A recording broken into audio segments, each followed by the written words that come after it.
শিওন কয়েককে ধন্যবাদ জানাই তাদের বিশেষ গানের জন্য, কৃতজ্ঞতা জানাই আপনারা যারা আজকে প্রভুর দিনে এখানে উপস্থিত রয়েছেন। প্রভুকে ধন্যবাদ দিই, তিনি আমাদের সুযোগ দিচ্ছেন যেন আমরা এখানে আজকে উপাসনায় উপস্থিত হতে পারি। তিনি সুযোগ দিচ্ছেন, সুস্থতা দিচ্ছেন, এজন্য প্রভুকে ধন্যবাদ দিই। 1984-85 দিকের ঘটনা, আমি তখন অনেক ছোট, ঠিক সালটি আমার মনে নেই, হয়তো আমার মা এটাকে ভালো মতো তিনি বলতে পারবেন। এক গ্রীষ্মের ছুটিতে আমি আমার দাদু বাড়ি গিয়েছি, ফরিদপুর রাজবাড়ি। কারণ আমাদের যে ভিটা বাড়ি সেখানে অনেক আম কাঁঠালের গাছ আছে, তাই বাবা ওখানে রেখে এসছেন যাতে আমি ওই গ্রীষ্মের ছুটিতে ওখানে আমি কাটাই এবং সেই আম কাঁঠাল উপভোগ করি। আর যখন ছুটি শেষ, আমার বাসায় ফিরে আসার কথা, এই সময় কথা হলো যে আমার যে কাকা, আমার যে বড় কাকা, তিনি আমাকে নিয়ে বাসায় ফেরত আসবেন ট্রেনে করে। যেদিন আমার চলে আসার কথা, আমার ঠাকুরমা তিনি সকালবেলায় তিনি বেজার হলেন যে না, আমার নাতি আরো 2-1 দিন থাকবে, আমি যেতে দেবো না। এমন বেজার ধরলেন যে আসলে নাতি থাকতেই হলো, যা হলো না। কিন্তু ওদিকে আমার কাকা তিনি কি করলেন, বাড়ি থেকে বস্তা ভর্তি আম, কয়েকটি কাঁঠাল, আমাদের বাড়িতে বিভিন্ন রকমের গাছ ছিল, ছোট ছোট বিভিন্ন ফলের, বিভিন্ন রকমের ফল তিনি নিলেন, নিয়ে তিনি ট্রেনে করে রওনা দিলেন রংপুরের উদ্দেশ্যে। পোড়াদহ জংশন পার হওয়ার পরপরই যতদূর জানা যায়, সেই যখন আরেকটি ট্রেন তিনি আসছেন, সেই ট্রেনে আগুন ধরে যায়। অর্থাৎ ট্রেনের মধ্যে তেলের ট্যাঙ্ক ছিল, আপনারা জানেন ট্রেনের সাথে অনেক সময় তেলের ট্যাঙ্ক বহন করে, সেই তেলের ট্যাঙ্কে আগুন ধরে যায় এবং সেই আগুনটি এত ভয়াবহ হয় যে সেটা সমস্ত ট্রেনে ছড়িয়ে পড়ে খুব তাড়াতাড়ি করে। আর এই ট্রেনে ছড়িয়ে পড়ার জন্যে পরবর্তীতে যেটা হয় সেটা হলো যে রাতের বেলাটা চলন্ত ট্রেন, মানুষ ঘুমিয়েছিল, হঠাৎ করে দেখে সব দিকে আগুন। তারা দিক বিদিক না পেয়ে বিভিন্ন জায়গা থেকে তারা জানলা দিয়ে দরজা দিয়ে তারা ঝাঁপিয়ে নামার চেষ্টা করে এবং অনেকে সেদিন সেই ট্রেনে অনেক যাত্রী তখন মৃত্যুবরণ করে। আমার কাকা তিনি যুবক মানুষ ছিলেন তখন, তিনি ট্রেন থেকে ঝাঁপিয়ে পড়ে কোনো মতে তিনি রক্ষা পান। আহত হয়েছিলেন কিন্তু তিনি রক্ষা পান। আর ট্রেন অ্যাক্সিডেন্টের কাহিনী যখন বাসায় আসলো, অর্থাৎ আমার মা জানতে পারলেন, আমার মা তখন মানে প্রায় উন্মাদ। তিনি মনে করেছেন যে হ্যাঁ, আমারও আসার কথা যে ট্রেনে, হয়তো আমি মারা গেছি। তখন সেলফোনের যুগ নয়, তখন হঠাৎ করে সংবাদ পাওয়া একটু কঠিন। তাই সন্ধ্যাবেলায়, মানে আগের দিন রাতে রওনা দিয়েছেন, অ্যাক্সিডেন্ট হয়েছে রাতে, তারপরে মোটামুটি সুস্থ আমার কাকা, তিনি বাসে ট্রেনে ভেঙে ভেঙে আমাদের বাসায় পৌঁছেছেন। ওই আম কাঁঠাল কোথায় গেছে কোনো ঠিক নাই, নিজের জীবনটা নিয়ে কোনো রকমে পৌঁছেছেন। আর আমার মা যখন আমার কাকাকে দেখেছে তখন আরও ভয় পেয়েছে, যে মনে করছে যে আসলে আমি মনে হয় মানে দগ্ধ হয়ে পুড়ে আমার মনে হয় লাশটাও মনে হয় পাওয়া যায়নি, এরকম একটা অবস্থা। কিন্তু পরবর্তীতে আমার মা জানতে পারেন যে না, আমার কাকা তিনি একা এসছেন, আমি সেদিন রওনা হইনি, আমি সুরক্ষিত আছি এবং আমি নিরাপদে আছি, আমার দাদুর বাড়িতে আছি। প্রিয় ভাই বোন, সেই সময় আপনি কি মনে করেন আমার মায়ের ধন্যবাদের বিষয়টা কিরকম হতে পারে? আমি রওনা দিয়েছি, তারপরে অসুস্থ হয়েছি, তারপরে সুস্থ হয়েছি, তিনি বেশি ধন্যবাদ দেবেন ঈশ্বরকে, না ঈশ্বর আমাকে রওনা করতেই দেননি এই জন্য তিনি ধন্যবাদ দিবেন? গতকালকে আমি এবং আমার বাদল ভাই আমরা দরগাডাঙ্গা এবং জামডাঙ্গায় গেলাম, আর তাকে আমি সাক্ষ্য দিতে দিলাম যে আপনি সাক্ষ্য দেন, তারপর আমি প্রচার করব। বিশেষ করে আপনাদের যে করোনা ভাইরাস হয়েছিল, তারপরে যে টার্ময়েল, যে অবস্থা, সে বিষয়ে আপনি একটু সাক্ষ্য দেন। আর তিনি সাক্ষ্যের সময় প্রশ্ন করেছিলেন তাদেরকে যে মনে করেন একজন অসুস্থ হয়েছে, একজন অসুস্থই হয়নি, কিংবা একজন অ্যাক্সিডেন্ট হয়েছে আর একজনের কোনো রকম অ্যাক্সিডেন্ট হয়নি, দুজন লোকের মধ্যে কে বেশি ধন্যবাদ দিবে? তারা উত্তর দিয়েছে কি জানেন? যার হয়েছে, হওয়ার পরে সুস্থ হয়েছে, সে বেশি ধন্যবাদ দেবে। আসলে এইভাবে আমরা অনেক সময় চিন্তা করি, প্রিয় ভাই বোন, আমার একটা বিপদ হয়েছে, আমার একটা সমস্যা হয়েছে, আমার একটা অ্যাক্সিডেন্ট হয়েছে, অসুস্থতা হয়েছে, সুস্থ হয়েছি, প্রভু ধন্যবাদ, হালেলুয়া। কিন্তু আমরা ভুলে যাই যে প্রতিদিন, প্রতিক্ষণ, প্রতি মুহূর্তে ঈশ্বর আমাদেরকে রক্ষা করছেন। অনেক অনেক বিষয় থেকে তিনি আমাদেরকে বাঁচিয়ে রেখেছেন। আর আজ আমাদের জীবন যদি ধন্যবাদের জীবন না হয়, আমাদের জীবন যদি ঈশ্বরের গৌরবের জীবন না হয়, প্রিয় ভাই বোন, আমরা ঘুমিয়ে আছি। আমাদের খ্রিস্টিয়ান জীবনের সন্দেহ আছে। আমাদের জীবন হওয়া উচিত ধন্যবাদের জীবন, প্রতিনিয়ত, প্রতিদিন। অনেক সময় আমরা আমাদের জীবনে অনেক কিছু অভিজ্ঞতা অর্জন করি না, কিন্তু যখন আমরা আর একজনের জীবন দেখি যে ওর জীবনে এটা হয়েছিল, যেটি ঈশ্বর আমার জীবনে হতে দেননি, না আমরা ঈশ্বরকে ধন্যবাদ দিতে পারি যে তার জীবনে হতে দিয়েছিলেন, ঈশ্বর তাকে রক্ষা করেছেন। একইভাবে আপনার ধন্যবাদ দেওয়া উচিত যে প্রভু, তোমাকে ধন্যবাদ দিই যে তুমি আমাকে এই বিষয়ের ভিতরে যেতে দাওনি। না, আমাদের আগে অনেক সাধুগণ, অনেক লোক বাইবেলের ইতিহাসে যারা রয়েছেন, অনেক কিছু অভিজ্ঞতা অর্জন করেছেন, যাদেরকে ঈশ্বর আগুনের ভিতর দিয়ে নিয়ে গিয়েছেন, জলের ভিতর দিয়ে নিয়ে গিয়েছেন, সিংহের গর্তের ভিতর দিয়ে নিয়ে গিয়েছেন, গর্তের ভিতর দিয়ে নিয়ে গিয়েছেন, জেলের ভিতর দিয়ে নিয়ে গিয়েছেন, তরবারির ভিতর দিয়ে নিয়ে গিয়েছেন, বেত্রাঘাতের ভিতর দিয়ে নিয়ে গিয়েছেন। তারা তাদের অভিজ্ঞতা থেকে আমাদের কাছে লিখছেন যে তারা বলছেন, সদাপ্রভুকে ধন্যবাদ দাও। সাধু দাউদের জীবন আমরা জানি, প্রিয় ভাই বোন। সাধু দাউদ, তিনি এমন কোন অভিজ্ঞতা নাই তিনি করেননি। তিনি তার যে মনিব, ম্যাটার অফ ফ্যাক্ট, তার যে শ্বশুর, তার কাছ থেকে তিনি প্রতারিত হয়েছেন। রাজা শাউল তাকে অনেকবার মেরে ফেলার চেষ্টা করেছেন। সাধু দাউদ, তিনি তার নিজের ছেলের দ্বারা প্রতারিত হয়েছেন, নিজের ছেলে তাকে মেরে ফেলতে চেয়েছেন। দাস দাসীরা প্রতারণা করেছে, শত্রু তো সারা জীবন ছিলই। আর ঈশ্বর যখন তাকে রক্ষা করেছেন। আর আজকে আমরা একটি গীত দেখতে চাই, গীত সংহিতা 103, যেটা আমি অনেক দিন থেকে চিন্তা করছিলাম, আর ঈশ্বর আমাকে এই বাক্য দিয়েছেন, যেটা আপনাদের সাথে শেয়ার করতে চাই। ধন্যবাদ দেব বাদল ভাই, তিনি গত 21শে জুলাই এখান থেকে প্রচার করেছেন।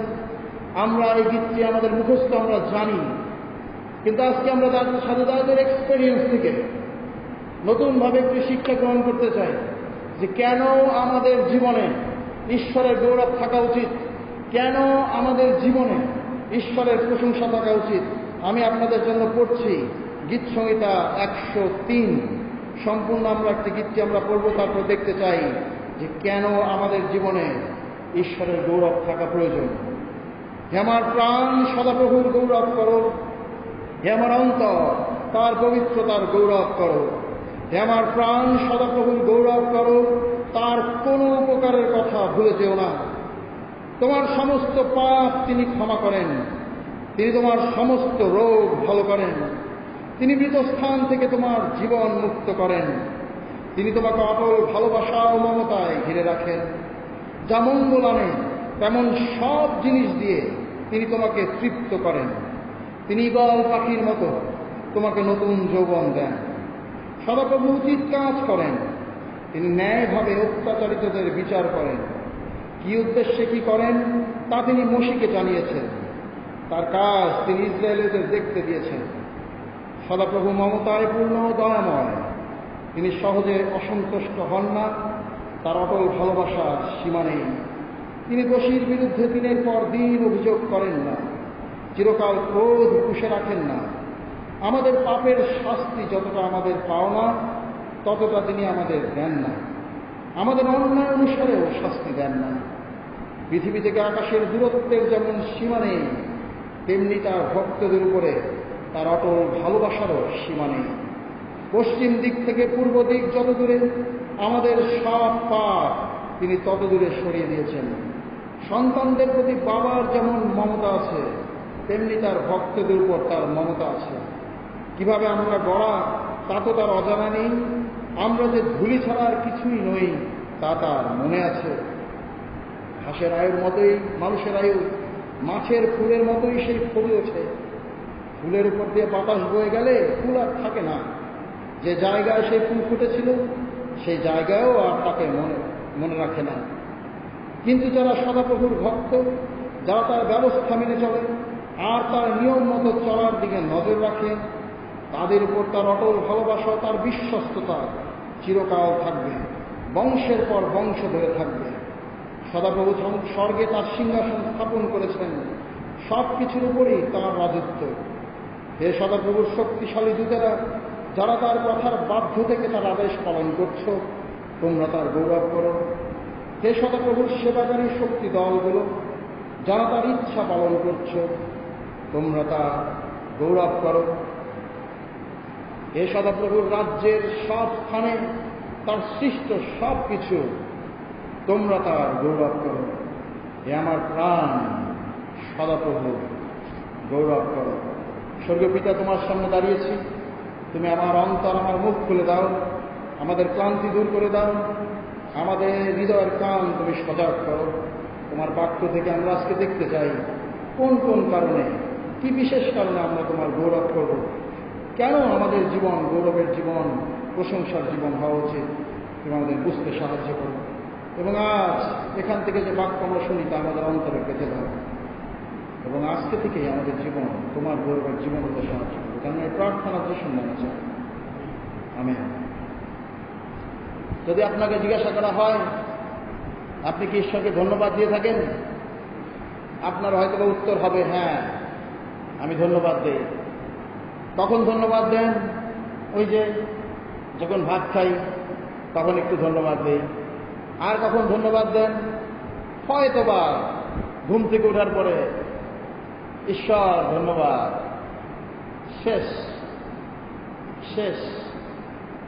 কিন্তু যখন আমাদের প্রয়োজন হয়, যখন আমাদের কোনো সমস্যা আসে, যখন আমরা দেখি আমাদের জীবন একটু বিপজ্জনক অবস্থায় চলে যাচ্ছে, একটু অনিশ্চয়তার ভিতরে চলে যাচ্ছে, তখন আমাদের প্রার্থনা আরম্ভ হয়ে যায়, তখন আমাদের মানত করা শুরু হয়ে যায়।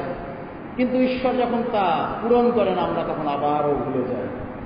মনে আছে সেই গল্পের কথা, বিরানির গল্প?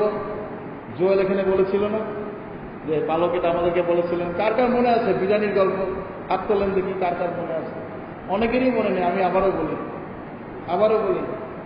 এক লোক সমুদ্রে স্নান করতে গেছে। স্নান করতে যাওয়ার পরে তখন সমুদ্রে যখন সে স্নান করতে গেছে, সমুদ্রে একটা ঢেউ তাকে দেখা যাচ্ছে সমুদ্রে অনেক গভীরে নিয়ে গেছে। আর যখন সে গভীরে গিয়েছে তখন তো সে আর সাঁতারও জানে না ভালো মতো, আর সমুদ্রের মধ্যে তো এখন জল খেতে শুরু করেছে। চিৎকার করে প্রার্থনা করছে, প্রভু প্রভু, তুমি যদি আমাকে এখান থেকে রক্ষা করো তাহলে আমি তোমার নামে 100 জনকে বিরিয়ানি খাওয়াবো। কি হয়েছে? আর একটা ঢেউ এসে তাকে সমুদ্রের একদম সমভূমিতে যেখানে ছাই আছে আর ওখানে নিয়ে এসছে। ও বাবা, বেঁচে গেলাম। তারপরে মনে মনে চিন্তা করতেছেন, কিসের আবার বিরিয়ানি, বেঁচে তো গেছে, কিসের বিরিয়ানি? বলাও শেষ, আর একটা ঢেউ নিয়ে আবার সমুদ্রের মধ্যে নিয়ে গেছে। এখনো বলছে, আচ্ছা প্রভু, আমি বললাম কিসের বিরিয়ানি? আমি তো আসলে বলছিলাম যে মুরগির বিরিয়ানি না খাসির বিরিয়ানি। তুমি তো কথাই শেষ করতে দিলে না, তুমি আমাকে নিয়ে আসলা, আমি তো বিরিয়ানি খাওয়াবো। কিসের বিরিয়ানি? আগে বলেছে, পরে বলে মুরগির না খাসির। আমাদের জীবনে এরকম প্রিয় ভাই বোন, আমরা ভুলে যাই ঈশ্বর আমাদেরকে দয়া করেছেন। যখন আমরা বিপদে, তখন আমাদের প্রার্থনা, তখন আমাদের কান্না, তখন আমাদের সমস্ত কিছু ঈশ্বরের উদ্দেশ্যে, আমাদের মানব। কিন্তু যখন সেই বিপদটি কেটে গিয়েছে, ওরকম হয়ে যায়, কিসের বিরিয়ানি?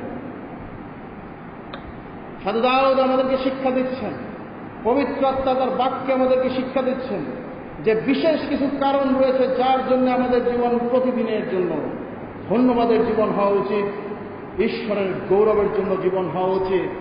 আমরা আজকে কয়েকটি কারণ আমরা দেখতে চাই। এত বড় যে পদগুলো রয়েছে, আমরা বিশেষ কয়েকটি কারণ আমি দেখতে চাই, যেটি সাধু দাউদ তার ব্যক্তিগত জীবনের অভিজ্ঞতা থেকে তিনি এই কথাগুলো লিখেছেন। প্রথম যে কারণ আমরা একটু দেখতে চাই, আপনারা যদি দেখেন আমার সাথে আমার বাক্যের মধ্যে, যে প্রথম যে কারণটা আমরা দেখতে চাই তা হলো এই, যে আমাদের জীবন ঈশ্বরের ধন্যবাদের গৌরবের জীবন হওয়া উচিত প্রথম কারণ সদাপ্রভু ঈশ্বর, তিনি আমাদের জীবন দানকারী ঈশ্বর। তিনি আমাদের জীবন দান করেছেন বা করেন। আমাদের জীবন গৌরবের জীবন হওয়া উচিত কারণ সদাপ্রভু আমাদের জীবন দান করেছেন। কিন্তু এখন প্রশ্ন করবেন, কি জীবন?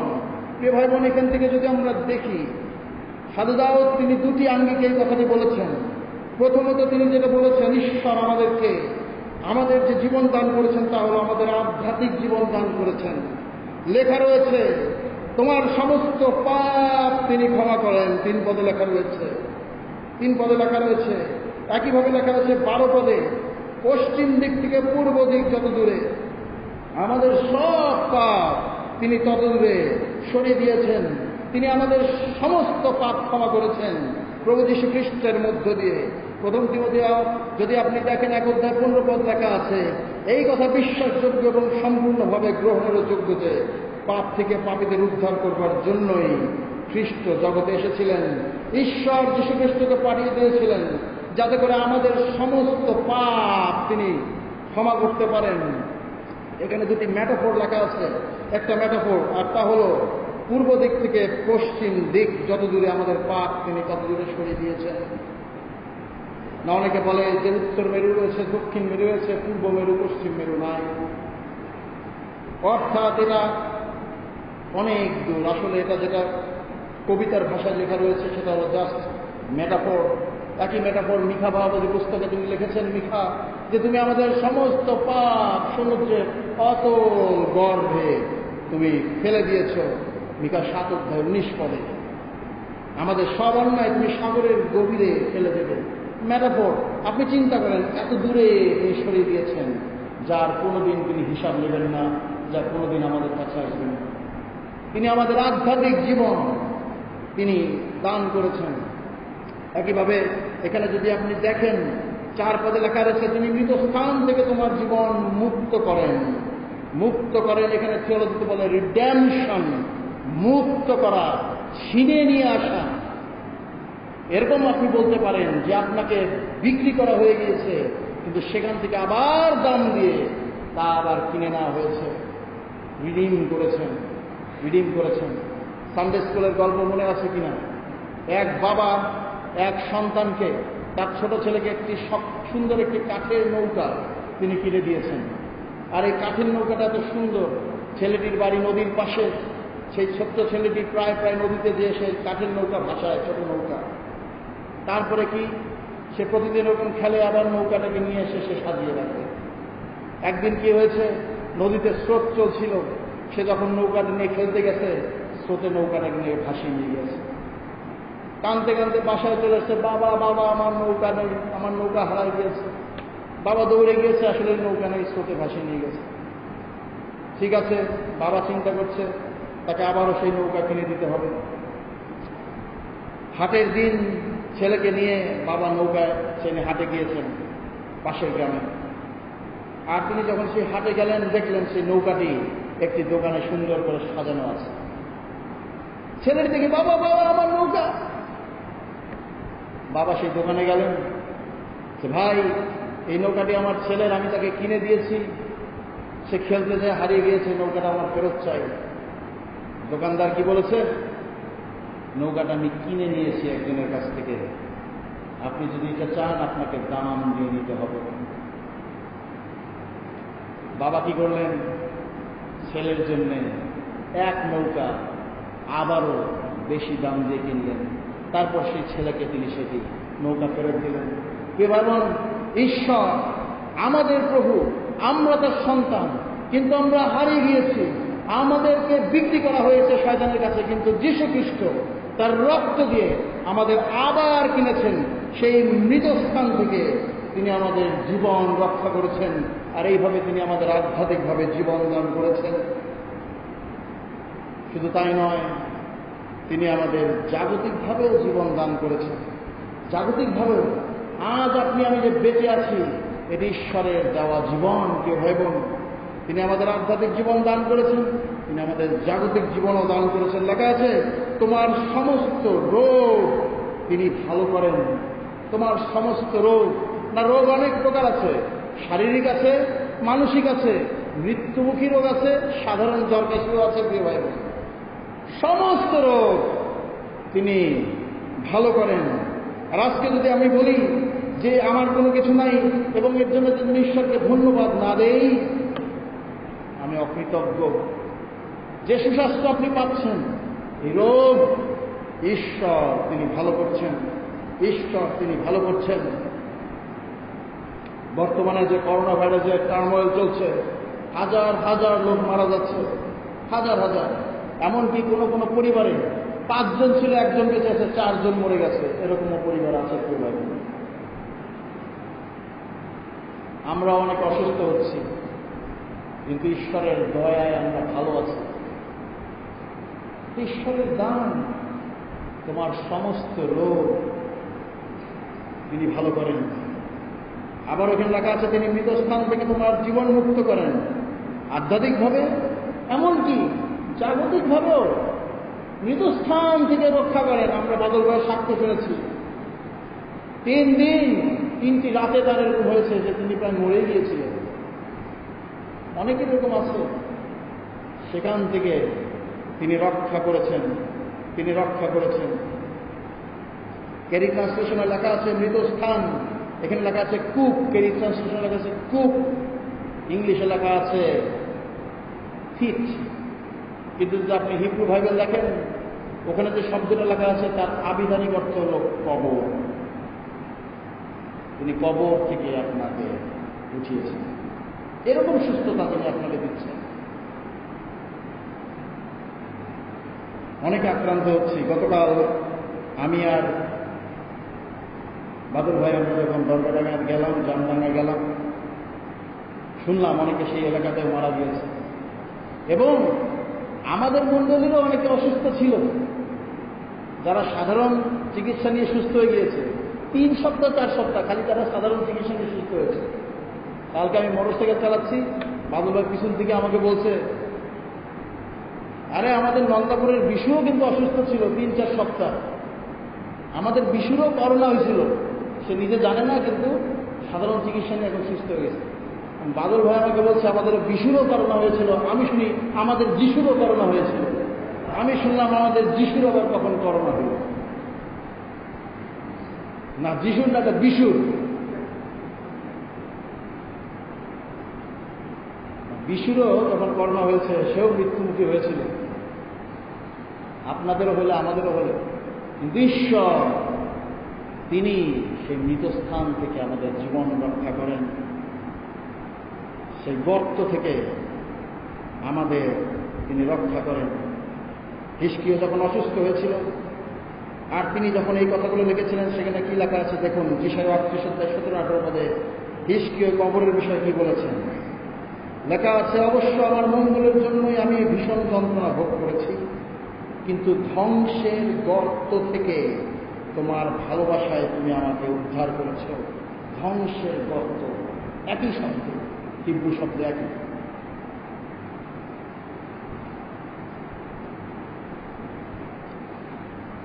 করোনা ভাইরাস আসার পরে আমরা অনেক কিছু দেখছি, সংবাদ করলেই অনেক আপডেট দেখা যায়, অনেক করুণ কাহিনী দেখা যায়। কিছুদিন আগে একটি কাহিনী দেখেছিলাম, একটি ভাইরাল হওয়া স্টেটমেন্ট, আর তা হলো এক 92 বছর বয়সী এক মহিলা, ইটালিতে বাড়ি, আর তিনি করোনা আক্রান্ত হন এবং তাকে হাসপাতালে ভর্তি করা হয়। তিনি যখন হাসপাতালে ভর্তি হন, মুমূর্ষ অবস্থা, তাকে অনেক অক্সিজেন দিতে হয়, আইসিইউতে নেওয়া হয়, তার চিকিৎসা সেবা অনেক কিছু করার পরে তিনি যখন একটু স্বাভাবিক অবস্থায় আসেন, তখন তাকে জানানো হয় যে আপনি যে অসুস্থ হয়েছিলেন তার বিল আসছে, ধরে নেন বাংলাদেশ টাকা 2 লক্ষ টাকা। মহিলার কেউ নাই, 92 বছর বয়স। তিনি অঝরে কাঁদতে শুরু করেন, হাউমাউ করে কাঁদতে শুরু করেন। তাই সবাই মনে করেছে হয়তো এতগুলো টাকা বিল আসছে, এই জন্য তিনি কাঁদতে শুরু করেছেন। তাকে বলা হয় যে আপনার কান্নার কোনো প্রয়োজন নাই, কারণ যেহেতু আপনি একজন বয়স্ক সরকার থেকে এই যে আমাদের যে সামাজিক কার্যক্রম রয়েছে এখান থেকে আপনার সমস্ত বিল পরিশোধ করা হয়ে গিয়েছে। তারপরেও তিনি হাওমাও করে কাঁদছেন। লোকজন আশ্চর্য হয়ে গেছে, ডাক্তার আশ্চর্য হয়েছে। সমস্ত বিল পরিশোধ হয়ে গেছে, খুশি হওয়া দরকার। তার থেকেও বড় খুশি হওয়া দরকার যে আপনি করোনা মুক্ত হয়ে গিয়েছেন, অর্থাৎ আপনি এখন সুস্থ আছেন। আপনি কাঁদছেন কেন? মহিলার উত্তর ছিল এই যে আমি একদিন অক্সিজেন কিনেছি, আমার জন্য 2 লাখ টাকা বিল। 92 বছর ঈশ্বর আমাকে অক্সিজেন দিয়েছে, 1 টাকাও নেই। একদিন অক্সিজেন কিনেছি, 2 লাখ টাকা বিল। 92 বছর ঈশ্বর আমাকে অক্সিজেন দিয়েছে, 1 টাকাও নেয় নাই। আপনি আজকে প্রত্যেক সেকেন্ডে সেকেন্ডে নিঃশ্বাস দিচ্ছেন, ঈশ্বর আপনাকে দিচ্ছে। কেউ ভাই বোন, আপনি কিনছেন না বিনামূল্যে। যদি আপনি ঈশ্বরের ধন্যবাদ না করেন, আপনার থেকে অকৃতজ্ঞ পৃথিবীতে দ্বিতীয়টা নেই। আমার প্রাণ সদাপ্রভুর গৌরব করো, তার কোনো উপকারের কথা ভুলে যেও না। আপনারা কখনো শুনেছেন কিনা মুসলিমরা জিকির করে? বিভিন্নভাবে জিকির করে। কেউ কেউ বলে, আবার কেউ কেউ না বলে, হুঁ হ্যাঁ করতে থাকে। শুনছেন কিনা কখনো? দেখছেন কিনা কখনো? করছেন কি কখনো? না, আমি আপনাদেরকে বলি, ইসলাম ধর্মের যে সমস্ত কালচারগুলো আছে, অজু করা, নামাজ পড়া, রোজা রাখা, জিকির করা, এই সমস্ত, তারপরে যখন তাবলিগ করা, এগুলো সমস্ত তাদের ধার করা জিহুদীদের কালচার থেকে। অজু করারও পর্যন্ত সমস্ত এটা জিহুদীদের কালচার থেকে ধার করা। জিহুদের আগে অজু করত, এখন তারা করে। জিহুদের নামাজ এখনো পড়ে, একটু অন্য স্টাইল, এখনো তারা অজু করে, তারা রোজা রাখে, তারা তাবলিগ করে। তারপরে এই যে জিকির, কিন্তু জিকিরটা এই যে নিঃশ্বাসে নিঃশ্বাসে করা হয়, এবং এই জিকিরটা হলো এই ঈশ্বরের ধন্যবাদ। নিঃশ্বাসে নিঃশ্বাসে, যতবার নিঃশ্বাস নেই ততবার আমার ঈশ্বরের ধন্যবাদ করতে হবে, কারণ ঈশ্বরের দেওয়া।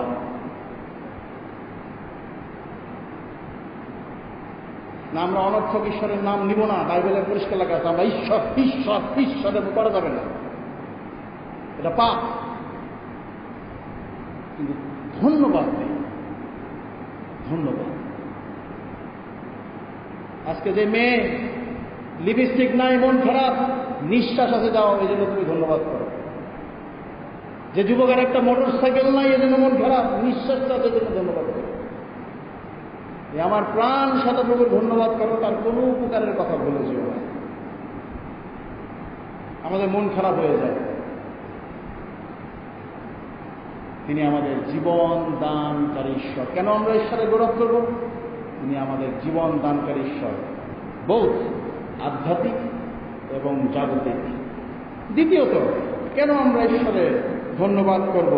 সাধু দাউদ তার অভিজ্ঞতা তিনি লিখে লিখছেন, আর তা হল ঈশ্বর তিনি আমাদের পিতা আর আমরা তার সন্তান, এই জন্য আমরা তার গৌরব করব। তিনি আমাদের পিতা না, আমি কোনোদিন এই কথা বলছি না আমরা তার ঔরসজাত। অনেক মুসলিম ভাইরা তারা ভুল করেন। না, আমরা যখন পিতা বলছি সম্পর্কের কথা বলছি, যেটা এখানে লেখা রয়েছে, এখানে লেখা রয়েছে। সাধু দাউদ তিনি এই কথা বলছেন, তিনি আমাদের পিতা আর আমরা তার সন্তান। তারপর সন্তানদের প্রতি বাবার যেমন মমতা রয়েছে, তেমনি তার ভক্তদের উপর তার মমতা রয়েছে। তিনি মমতাময় পিতা, তিনি মমতাময় পিতা। তার ভালোবাসা সবসময় আছে। না, আমি আবারও বলি, করোনা আমাদেরকে অনেক কিছু শিখিয়েছে। আর একটি ভাইরাল হওয়া একটি স্টেটমেন্ট আপনাদের কাছে আমি বলতে চাই। মনে আছে যখন ফার্স্ট ওয়েভ বাংলাদেশে শুরু হলো, আর সেই সময়টা ছিল সবচেয়ে ভয়াবহ, কারণ মানুষ এটাকে ভয় পেত। এখন মানুষ ভয় পায় না। ভয় পেত কিভাবে? ওই যে করোনা হয়েছে, একদম যাওয়া যাবে না, শোয়া যাবে না, বাইরে বের করে দিতে হবে। এমনকি ডাক্তার নার্সেস যারা করোনার চিকিৎসা দিয়েছে তাদেরকে বলে গ্রামে ঢুকতে দেয়নি। আর এই সময় যখন হসপিটালগুলো দরজা বন্ধ করে দিচ্ছিল, যখন করোনা রোগী তারা নিচ্ছিল না, আর এই সময় দেখা যায় একজন বাবা তার একটি 3 কি 4 বছরের করোনা আক্রান্ত একটা ছেলেকে তিনি কোলে নিয়ে দৌড়াচ্ছিলেন হাসপাতালের গেটে গেটে। আর সেখানে কথাটি লেখা ছিল, বাবা তোর ভয় নাই, তোর বাবা মরে নাই। বাবার করোনা হয় নাই, ছেলের হয়েছে, হোক তা করোনা, আমারও যদি হয় নিতে রাজি আছে, তাতে কিছু যায় না। বাবা তোর ভয় নাই, তোর বাপ মরে নাই, কোলে করে নিয়ে গেছে। কারণ কি? তিনি বাবা। আমরা শুনেছি সন্তান বাবাকে মাকে জঙ্গলে ফেলে দিয়ে এসেছে, করোনা হয়েছে তাই। আপনি আমাকে দেখান একটা বাবা তার সন্তানকে ফেলে আসছে কিনা। আমার মনে হয় না আপনি পাবেন। শুধু এখানে না, সারা পৃথিবীতে দেখুন, কারণ তিনি বাবা। সম্ভব না। কিছুদিন আগে কালো কমল, তারা সবাই অসুস্থ হয়েছিলেন। কালো কমল তার ছেলে হনক প্রথম অসুস্থ হয়, কিন্তু এটা ছিল অন্য কিছু হয়তো না। কিন্তু এই যে গলা ব্যথা, চোখ লাল হয়ে গেছে, গা ব্যথা করে, সবাই মনে করছে করোনা হয়েছে। কালো কমল আমাকে বললেন যে, কালো মনে হয় আমাদের করোনা আক্রান্ত হয়েছি আমরা সবাই। আমরা প্রার্থনা করেছিলাম তাদের কাছে। ফেসবুকে একটা তিনি পোস্ট দিয়েছিলেন, আর তা হলো অসুস্থ হনক, সুস্থ বাবা অমল মোটরসাইকেল চালিয়ে হনককে নিয়ে পীরগঞ্জে যাচ্ছে ডাক্তার দেখাইতে। করোনা হলো আমার ছেলে, তাকে আমার দেখতে হবে। এটাই স্বাভাবিক, এটাই হয়, এটাই বাস্তব। আপনার বাবা আপনাকে এখনো ভালোবাসেন না, হয়তো অনেক সময় সম্পর্কের ভাটা ধরতে পারে। আমি এই সময় বলি, এটাও বলি, যদি আপনার বাবার সাথে আপনার সম্পর্ক খারাপ থাকে আপনি মিটিয়ে নিন,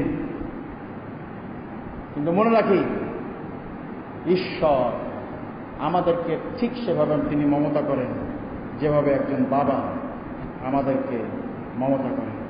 তারপর তিনি কি করেন?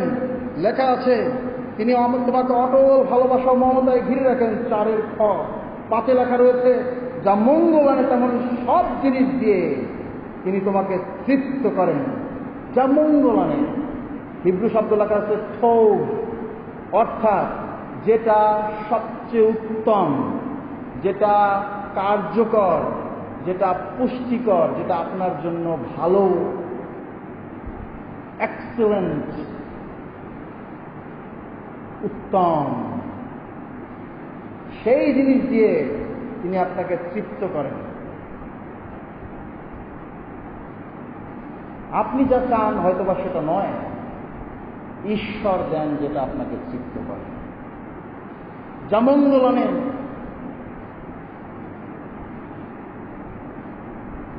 হতে পারে তার সলমনের মতো ধন, কিংবা ভিখারি লাশারির জীবন,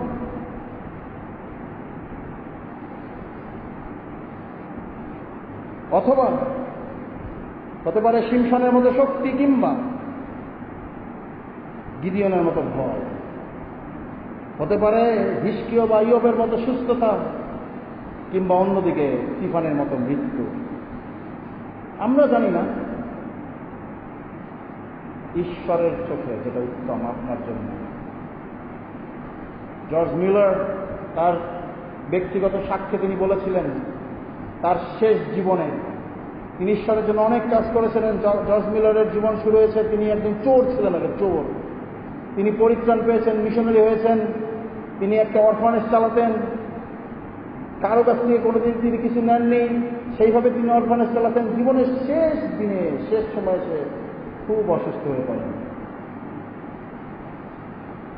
আর তিনি প্রার্থনা করেন এভাবে যে, প্রভু, কেন আমার এই দুর্বলতা, কেন আমার এই অসুস্থতা? তিনি অন্তরে ঈশ্বরের এই কথা শুনতে পেয়েছিলেন, যা তিনি লিখে দিয়েছেন, যে আমার সন্তান এই অসুস্থতা আমার কাছ থেকে পাওয়া তোমার সবচেয়ে বড় উপহার। এর থেকে যদি বেশি কিছু থাকতো আমি তোমাকে দিতাম, কিন্তু নাই, আপনার জন্যে উত্তম।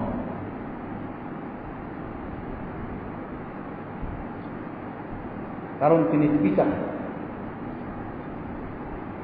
কেন ঈশ্বরে গৌরব করব?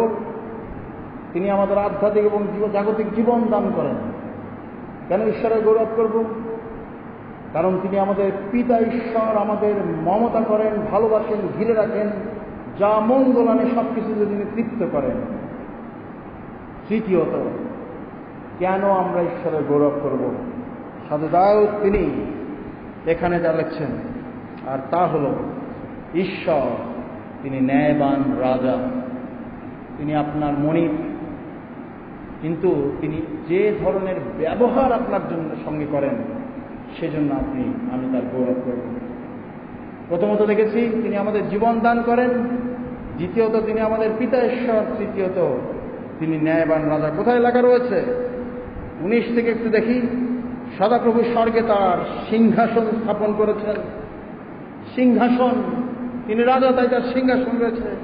সব কিছুর উপরে তার রাজত্ব, তিনি রাজা, তার রাজত্ব রয়েছে। তারপরে পদগুলো আমরা দেখতে পাই যে স্বর্গদূতেরা তার বাধ্য থাকে, তার সেবাকারী স্বর্গদূতেরা, শক্তিশালী সৈন্যদলেরা তার সেবা করে। তারপরে 6 পদ আছে, তিনি উচিত কাজ করেন এবং ন্যায়ভাবে বিচার করেন। এগুলো ঈশ্বরের বৈশিষ্ট্য। কিন্তু আপনি কি এই বৈশিষ্ট্যের জন্য তার গৌরব করবেন? বাক্য আমাদেরকে তা শিক্ষা দেয় না, প্রিয় ভাই বোন। না, আজকে হতে পারে, আমি উদাহরণ দেই, আমাদের মাননীয় প্রধানমন্ত্রী শেখ হাসিনা, আপনি কি তার সম্মান করবেন কারণ তিনি শেখ বংশের জন্যে? তার 10টা 12টা সারিয়েছে বা একটা সুন্দর বুলেট প্রুফ গাড়িয়েছে এই জন্য? আমরা কোনোদিন তার গৌরব বা সম্মান করি এই জন্য নয়। আমরা তার গৌরব সম্মান করব, প্রশংসা করব তিনি কি কাজ করছেন তার উপরে নির্ভর করে। ঈশ্বরের আপনি গৌরব করবেন, তিনি শুধু রাজা তা নয়, কিন্তু রাজা অবস্থায় তিনি আপনার জন্য কি করেছেন, আমার জন্য কি করছেন, তার জন্য কি করেছেন। সাধু দাউদ তিনি কি বলছেন একটু দেখি। লেখা আছে 8 থেকে 10 পদ, তিনি রাজা হয়েও, তিনি ন্যায় বিচারক রাজা হয়েও তিনি কি করছেন দেখুন। লেখা আছে 8 থেকে 10 পদ।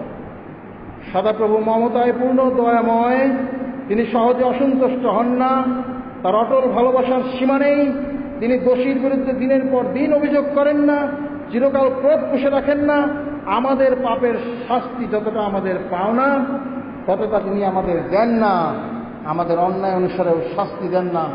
ন্যায়বান রাজা, কিন্তু এখন আমরা দেখতেছি তিনি অন্যায় করতেছেন, ঠিক কিনা?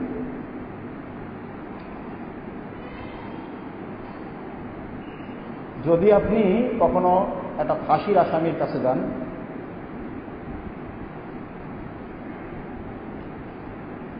আর যদি তাকে ফাঁসি থেকে মুক্ত করা হয়, আপনার চোখে, সারা পৃথিবীর চোখে সেটা অন্যায়, ঠিক।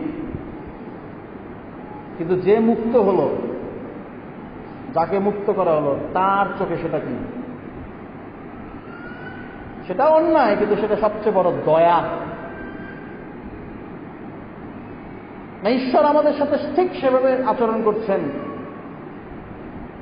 যদিও আমরা পাপী, যদিও আমরা দোষী, তিনি আমাদের শাস্তি দিচ্ছেন না, এটা অন্যায়, কিন্তু এটা আমাদের জন্য পাওয়া সবচেয়ে বড় দয়া। তারপরে তিনি ন্যায় বিচারক। কিভাবে? কারণ সেই শাস্তি তিনি নিজে গ্রহণ করেছেন। আসলে তিনি ঈশ্বরই রইলেন, কিন্তু ঈশ্বরের সমান থাকা তিনি আঁকড়ে ধরে রাখবার মতো এমন কিছু মনে করেননি, বরং দাস এবং মানুষ হিসাবে জন্মগ্রহণ করে নিজেকে সীমিত করে রাখলেন। এছাড়া চেহারায় মানুষ হয়ে মৃত্যু পর্যন্ত, এমনকি ক্রুশের উপরে মৃত্যু পর্যন্ত বাধ্য থেকে নিজেকে নিচু করলেন। যীশু খ্রিস্ট ঈশ্বর, তিনি পৃথিবীতে আসলেন, তিনি এইভাবে ন্যায় বিচার প্রতিষ্ঠা করলেন। আমাদের দোষ ধরলেন না, আমাদের পাপের শাস্তি দিলেন না, দিনের পর দিন অভিযোগ করলেন না, বরং তিনি নিজেকে নিচু করলেন। আমাদের পাপ তিনি নিজের ঘাড়ে তিনি নিলেন। ঈশ্বর যে আমাদের ভালোবাসেন তার প্রমাণেই যে আমরা পাপী থাকতে খ্রিস্ট আমাদের জন্য প্রাণ দিয়েছিলেন। যীশু খ্রিস্টের মধ্যে কোনো পাপ ছিল না, কিন্তু ঈশ্বর আমাদের পাপ তার উপরে দিয়েই তাকে পাপের জায়গায় দাঁড় করালেন, যেন খ্রিস্টের সঙ্গে যুক্ত থাকবার দরুন ঈশ্বরের পবিত্রতা আমাদের পবিত্রতা হয়। এভাবে তিনি ন্যায় স্থাপন করলেন, আমরা তার সুযোগটা পেলাম। আমি হরফ করে বলতে পারি আমি আপনাদের বিষয় জানি না, কিন্তু ঈশ্বর যদি আমার দোষ ধরেন আমি দাঁড়ানোর যোগ্যতা রাখি না। ঈশ্বর যদি আমাকে বিচার করেন ধ্বংস ছাড়া আমার জীবনে কিছুই থাকবে না। কি লেখা আছে? তিনি অভিযোগ করেন না, দিনের পর দিন ক্রোধ পুষে রাখেন না। আমাদের পাপের শাস্তি যতটা আমাদের পাওনা তা তিনি দেন না, পাওনা শাস্তি তিনি গ্রহণ করেছেন। এইভাবে তিনি ন্যায়বান রাজা, তাকে দোষ দেওয়ার কেউ নাই, কেউ নাই। সানডে স্কুলের গল্প মনে পড়ে যায়।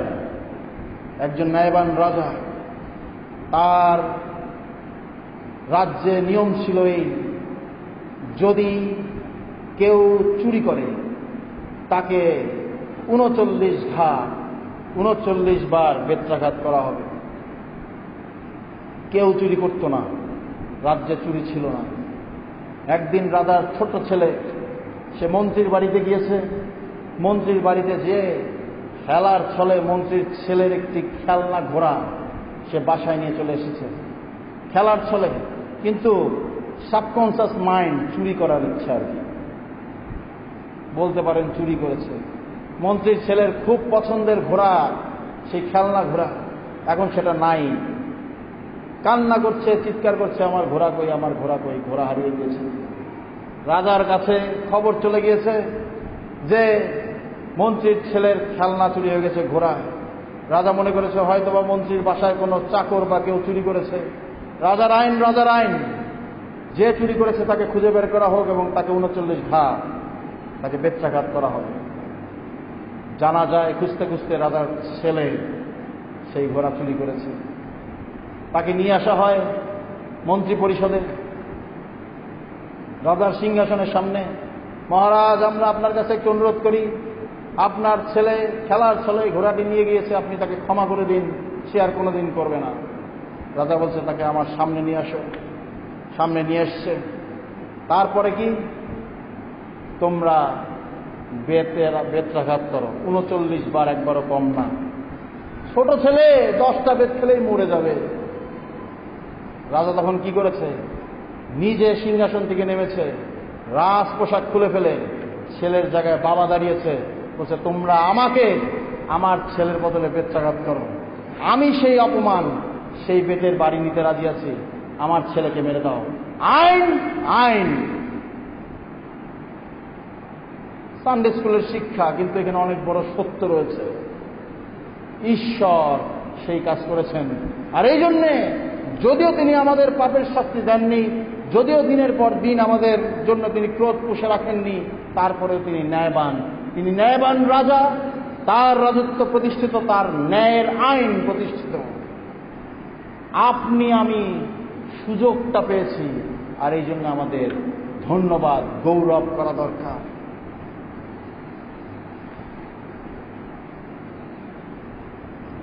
কেন ঈশ্বরের গৌরব করব? তিনি ন্যায়বান রাজা। কিন্তু দেখেন, তিনি ন্যায়বান রাজা হলেও আমরা যে ক্ষুদ্র, আমাদেরকে তিনি মনে রাখেন। আপনি যদি বাজারে যান আজকে, কয়জন আপনাকে চিনবে? কিন্তু এখানে যদি একজন এমপি আসে, সবাই তাকে চেনেন।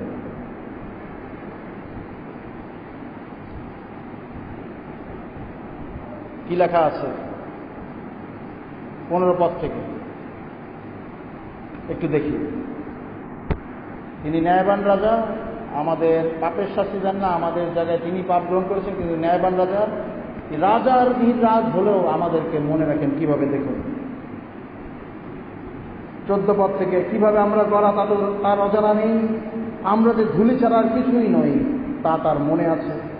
ঘাসের আয়ুর মতোই মানুষের আয়ু, মাঠের ফুলের মতোই সে ফুটে উঠে। ফুলের উপর দিয়ে বাতাস বয়ে গেলে আর থাকে না, ফুল আর থাকে না। যে জায়গায় সেই ফুল ফুটেছিল সেই জায়গাও তাকে মনে রাখে না।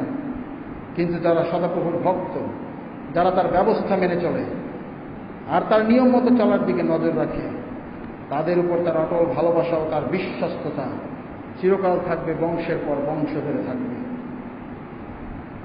ক্ষুদ্র ক্ষুদ্র মানুষ আমাদের মনে রাখেন, ঈশ্বর মনে রাখেন।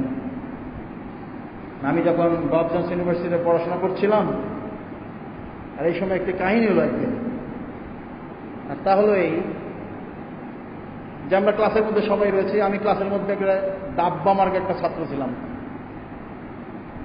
ইংরেজি বুঝি না, গ্রিক বুঝি না, হিব্রু বুঝি না, ডাব্বা মারা ছাত্র। অন্যদিকে আমার ক্লাসের মধ্যে একটা জায়েন্ট ছিল, জায়েন্ট। একজন ছিল জার্মানের, একজন ছিল ফিনল্যান্ডের, আমেরিকানরা তো আছে, একজন ছিল মেক্সিকান, সব জায়েন্ট। মানে ওরা যখন আমার ক্লাসে বসে থাকে, আমি এখানে আসি কেন, প্রশ্ন করে থাকে, তার উত্তর জানে। আবার মাঝে মধ্যে টিচারের সাথে তর্ক লাগাই দেয়, না এটা এরকম না ওরকম। পরে টিচার বলে হ্যাঁ তুমি সত্য, আমি ভুল। এরকম জায়েন্ট, আশ্চর্য রকমের। হিব্রু টিচার হিব্রু শিখাচ্ছে, ছাত্র বলতেছে স্যার আপনি এখানে একটা ডট ভুল করছেন। স্যার বলে হ্যাঁ তুমি ঠিক, আমি ভুল। তাদের সাথে আমি কনফারেন্স চলতেছে, কনফারেন্সের মধ্যে আসি, হঠাৎ করে বব জন্স ইউনিভার্সিটির চ্যান্সেলর, বব জন্স ইউনিভার্সিটিতে 8-10 হাজার লোক, ছাত্রছাত্রী 6-7 হাজার, কে কার নাম জানে, কে কাকে দেখে। অনেকের ভিতর থেকে 2000 আছে, তার ভিতর থেকে আমাকে ডাক্তার বব জন্স স্যার বলছে এই ডেভিড এদিকে এসো। গেলাম, কি হলো এটা সেটা কথাবার্তা বললাম। ক্লাসে ফিরে এসে আমাকে ওই লোককে বলতে, আচ্ছা এই লোকটা তোমার নাম জানে কিভাবে? বব জন্স তোমাকে চেনে, তুমি তো বিখ্যাত মানুষ। আমি বললাম যে ভাই আমি বিখ্যাত না, আমি বেশি হাবা গোবা, এই জন্য আমাকে চেনে, হইতে পারে। না না না, তারা মনে করতেছে কি এত উপরের একজন লোক, যার সঙ্গে দেখা করতে গেলে 1 সপ্তাহে অ্যাপয়েন্টমেন্ট না হবে, সেই লোকটা এই লোকটাকে চেনে।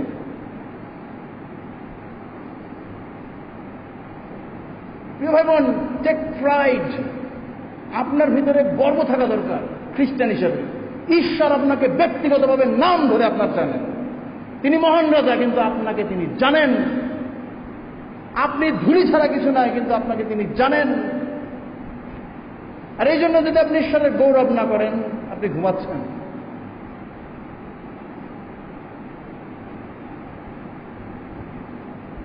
একবার ইয়াতে গেলাম, দক্ষিণাঞ্চল, একদম সুন্দরবনের কাছে, মোবাইল ক্লিনিক করতে। সিডর হওয়ার পরে ডাক্তার তোমিওকা তিনি গেলেন। যার বাড়িতে যাবেন তিনি আসলে একজন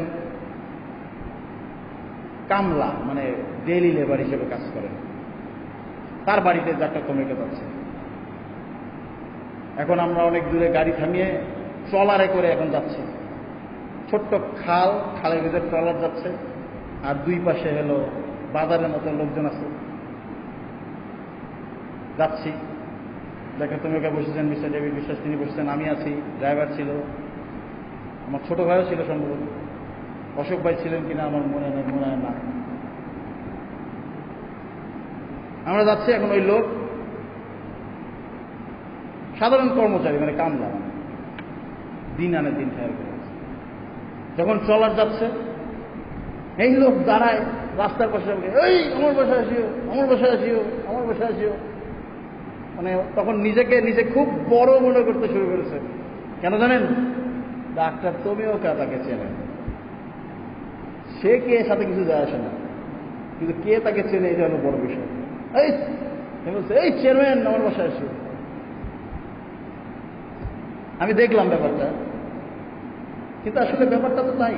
আমরা ওইভাবে গর্ব করব তা নয়, কিন্তু সেই অহংকারের অন্তর, ঈশ্বর আমাকে চেনেন। আমি আজকে অশিক্ষিত, কিচ্ছু যায় আসে না। আমি আজকে অভাবী, কিচ্ছু যায় আসে না। আমার কাপড় নাই, কিচ্ছু যায় আসে না। ভালো চাকরি নেই, কিচ্ছু যায় আসে না। ঈশ্বর আমাকে চেনেন। আমি যে ধুলি মাত্র তা তার স্মরণে আছে। সাধু দায়ক তার জীবনের অভিজ্ঞতা থেকে কিচ্ছু লিখেছেন। তিনি অভিজ্ঞতা সঞ্চয় করেছেন এবং অনুভব করেছেন। তা কি? যে আমরা ঈশ্বরে গৌরব করব, কারণ তিনি জীবন দানকারী ঈশ্বর। ঈশ্বরের গৌরব করব কারণ তিনি আমাদের পিতা ঈশ্বর। ঈশ্বরের গৌরব করব কারণ তিনি ন্যায়বান রাজা, কিন্তু তিনি আমাকে জানেন, তিনি আমাকে মুক্ত করেছেন। আমরা তার গৌরব করব। প্রিয় ভাই বোন, আজকে আমরা আমাদের জীবনকে পর্যালোচনা করি, একটু ভেবে দেখি। যদি জীবনে ধন্যবাদ না থাকে, আজকে থেকে আমাদের জীবন ধন্যবাদের জীবন হোক। অনেক প্যাস্টর আছেন, অনেক সাধারণ লোকেরা আছেন যারা ডায়েরি করেন, ধন্যবাদ ধন্যবাদ ধন্যবাদ। হয়তো আপনি ডায়েরি করবেন না, কিন্তু কি লেখা আছে? কোনো উপকারের কথা ভুলে যেও না। চিন্তা করুন, ঈশ্বরের জন্য গৌরব করুন।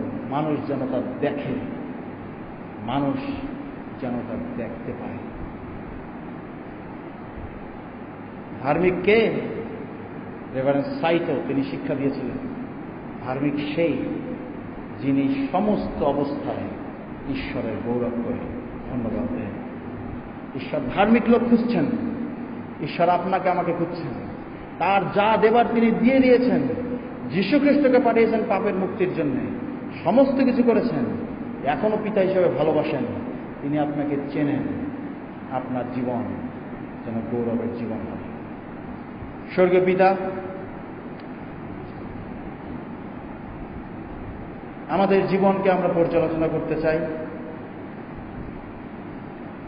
আমরা দেখতে চাই যে আমাদের জীবনে তোমার জন্য ধন্যবাদ গৌরব আছে কিনা।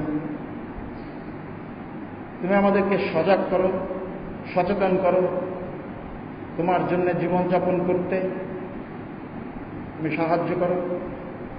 ধন্যবাদ দিতে, গৌরব করতে যেন ভুলে না যাই, তুমি দয়া করো।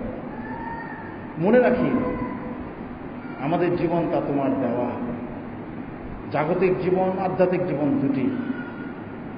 মনে রাখি তুমি আমাদের পিতা ঈশ্বর, তোমার মমতায় তুমি আমাদেরকে ঘিরে রাখছো। যা উত্তম তা দিয়ে তুমি আমাদেরকে প্রতিপালন করছো। ভুলে না যাই যে তুমি ন্যায়বান রাজাধিরাজ, প্রভুদের প্রভু, স্বর্গের সেবিত পূজিত গৌরবান্বিত ঈশ্বর। কিন্তু তারপরেও তুমি আমার মতো অধমকে, ধূলিমাত্র, তা তোমার স্মরণে আছে। আমরা যেন ভুলে না যাই এবং আমাদের জীবন যেন গৌরবের জীবন হয়। তোমার উদ্দেশ্যে সেই গৌরব আমরা করতে পারি, আশীর্বাদ দান। কেন এই প্রার্থনা প্রভু যীশু খ্রিস্ট আমরা তোমার নামে ভিক্ষা চাই। আমেন।